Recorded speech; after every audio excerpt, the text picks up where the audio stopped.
What's going on, everyone? Welcome back to the channel. So as you guys know, if you're watching this video, the Xbox Series X just got released, or got announced for that matter. It's the newest Xbox in the lineup, and honestly, I'm not really too sure why they named it the Series X. I feel like they could have named it any other thing besides that, because they've just furthered made it even more confusing for the whole lineup. And I was talking to somebody and I'm like, bro, they released another one. They were like, oh, Series X, didn't they already have one like that? And I'm like, well, it was called the 1X, whatever. So it's just a huge debacle, a huge thing. I don't even know why they did that, but I'm going to do a quick little comparison between the Xbox One S. Now, I've owned every single Xbox, and I never made a video about the One S on this channel. I just figured you guys never want to see it, and I still have it, so I might as well make a video about it. And this isn't going to be a full in-depth comparison, just a quick one, just talking about the differences between them. If you own a One S, should you go update, all that stuff. And design-wise, the Series X does look a bit different. A lot of people don't like it because it looks like a box, but like I said in that other comparison, dude, every console looks like a box. They all look kind of the same. This one looks a little bit more boxy, like that one girl from YouTube, but it's all good. It doesn't really matter.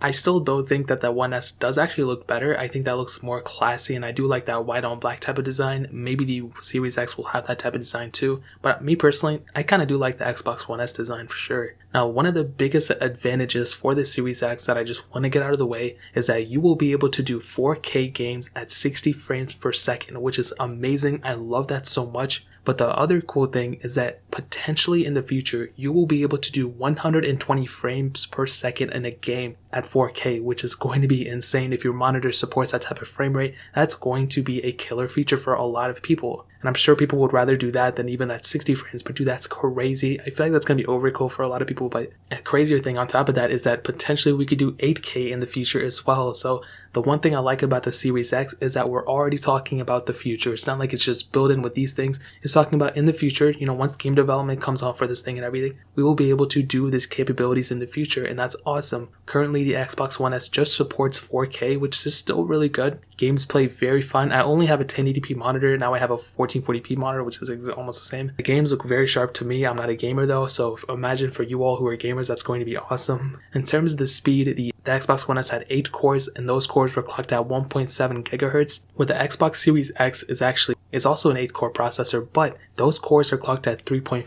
gigahertz, which is insane. Now, this is what a spokesperson from Microsoft said about the Xbox One and the One X. Okay, not the One S, but they said that the Series X is 8 times more powerful than the Xbox One, but 2 times more powerful than the One X. So the One S, I mean, it's slower than the One X, but it's faster than the One. It's probably going to be an extremely fast device for a majority of people out there, and that's amazing. You're not going to feel like you have a slow console at any time, probably throughout its whole life cycle. Even if a successor comes out, it's still going to be a very fast performing device, so that's awesome. In terms of the controller, it's also a little bit different. There's a dedicated share button on it now, which is awesome. You know, you can go and share screenshots and share moments and share videos probably immediately. I did hear rumors that that controller is also supported for the older consoles as well. I'm not too sure, but that's going to be an extremely awesome thing for that console. Now, in terms of RAM, the Xbox Series X will have 16 gigabytes of RAM, which is awesome. The Xbox One S does have not as much RAM as that, but it's still going to be a very good console for a lot of people, and that's something that I really, really like. In terms of the memory inside, the Series X will have an SSD built into it. The One S currently has a hard drive, and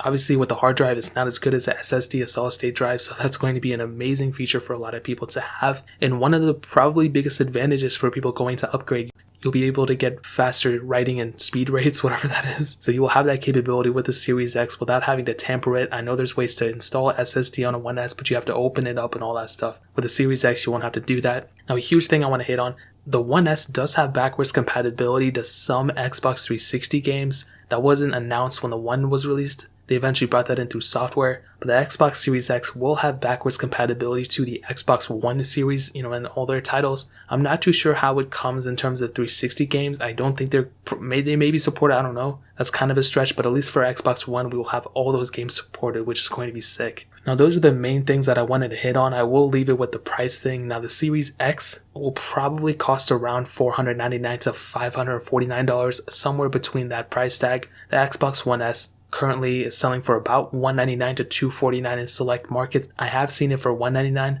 but it has been a minute since I've seen that. But the price will probably go down very soon. They're just probably going to try to get rid of the One S's as soon as the Series X is coming out, but that's not coming out until next year. So without a doubt, the One S will definitely be a lot cheaper. But but the Series X will be the overall better console. And you know, that's really pretty much it of this comparison. Those are the main things that I found to be different. Obviously this isn't everything, so if you found something that I didn't hit on, or it's a super cool thing that the Series X has, or even the One S has that either console doesn't have, let me know in the comment section below, and I'll go ahead and like it up or heart it so people can see those things too. But that's pretty much it. If you guys have any other questions or anything, leave it down in the comment section below. Hit that like button, that would mean so much, but definitely hit that subscribe button. Every single subscriber that we get really does count, so it would mean so much if you guys could hit that. Also check out the other links down in the description as well. My Twitter, my Instagram, my second channel, all those links are linked down below. I'd really appreciate it if you guys could check it out. But more importantly than everything else, I love every single one of you guys. Hopefully I'll catch you guys in the next video. Peace out till then.